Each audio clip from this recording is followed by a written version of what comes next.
1880. Et puis son parcours, elle avait été installée à l'époque dans un bâtiment qui sort de maison de retraite, dans l'Allier, au-dessus de Vichy. Puis c'est un horloger, un artisan qui l'avait récupéré pour lui. Et vu son âge, il avait arrêté le métier et il a vendu sa pendule. Et je l'ai vu sur un bouquin, Antiquité brocante, qui avait cette pendule à vendre. Et j'ai été la chercher à Vichy. Je l'ai ramenée chez moi dans le Médoc.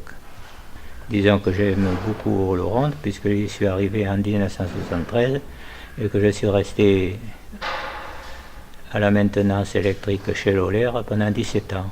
Et puis maintenant, j'ai tellement de choses chez moi. Il va falloir que je déplace. La pendule, ça se déplace difficilement.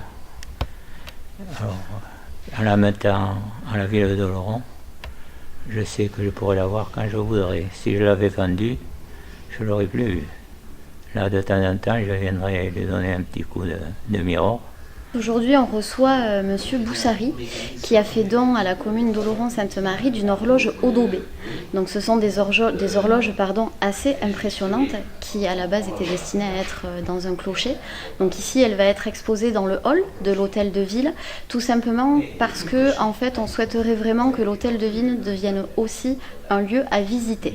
Donc, Monsieur Boussary nous fait don de cet objet, mais il n'est pas le seul à nous faire des dons. Il faut savoir que depuis 2014, on a à peu près 6-7 dons qui nous sont parvenus. Donc ce sont parfois des tableaux, des ouvrages, des souvenirs de famille.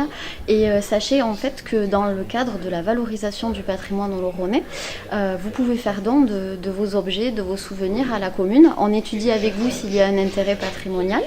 Et si tel est le cas et que vous souhaitez faire le don, on crée une convention. Donc un document qui est destiné à vous protéger, à nous protéger aussi. Et dans ce document, en fait, on indique une clause qui dit que si vous faites don de quelque chose, d'un objet, il doit être exposé au public. C'est à cette condition que le don est fait. Et si vous donnez par exemple des documents d'archives, ils doivent être mis à disposition du public pour que des gens puissent faire des recherches ou tout simplement être curieux.